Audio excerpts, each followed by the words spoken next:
السلام عليكم ورحمة الله وبركاته. معكم ماما حياة. النهاردة هنعمل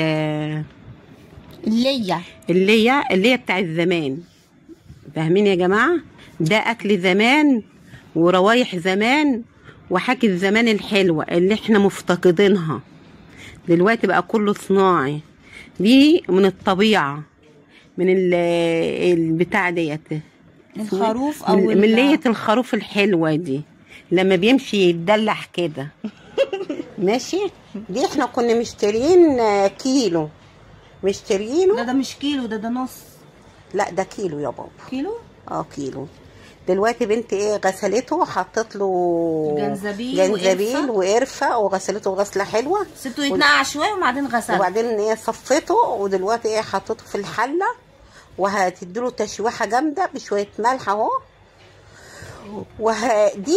دي عارف السمنه البلدي احلى من السمنه كمان برضو البلدي.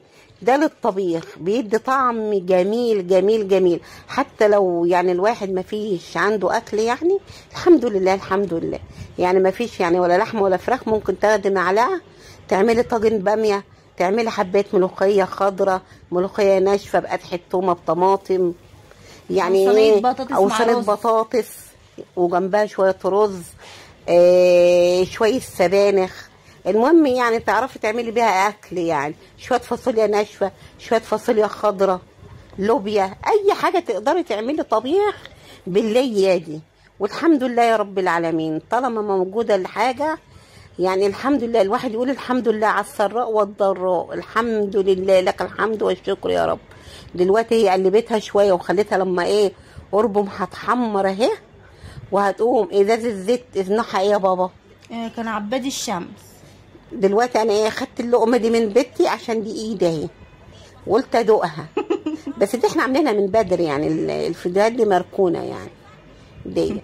المهم هي طعمها جميل، طعمها جميل. كلتها مننا وتعبت مننا. عسل عسل عسل. دلوقتي هي بنوريها اهي.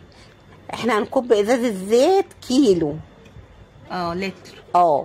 دلوقتي وتتقدح معاها وتستوي، وبعدين باذن الله باذنك يا رب لما تبرد هتعبيها ببطرمانات، وقرب ما تستوي خالص هتقوم حاطه كام حبايه فلفل حصى مش مطحون يا جماعه. دي كانت امي بتعملها في الصعيد على طول. دي انا كنت بعملها في البلد، انا عشت 15 سنه في البلد. حلوهم بمرهم بخيرهم بشرهم قعدتهم الحمد لله الحمد لله. كنت بخبز عيش رخفان وشريك وعيش اسمه ابو زيت دوت بسمنه وسكر. المهم ممكن احكي لكم شويه، يعني كنت على حياتي في الريف الحمد لله. حطت الفلفل اهو. حطوا لايك واشتراك وفعلوا الجرس عشان يوصلكم كل جديد، وادعوا لاهل غزه بالنصر وتيسير الحال باذن الله، وجميع البلاد كلها يا رب ينصرهم يا رب، نصرة محمد يا رب. دلوقتي هي بتشوفها استوت ولا لا، لقيتها استوت وخلاص هنطفي عليها. وشكرا على التعليقات الجميله، وشكرا على اللي انتوا باذن الله بتعملوا لنا قلب، وشكرا على كل حاجه عملتوها معايا والمتابعين، وشكرا لاخواتنا كلنا جميعا اللي واقفه معايا في القناه عشان تكبر باذن الله. شكرا يا جماعه.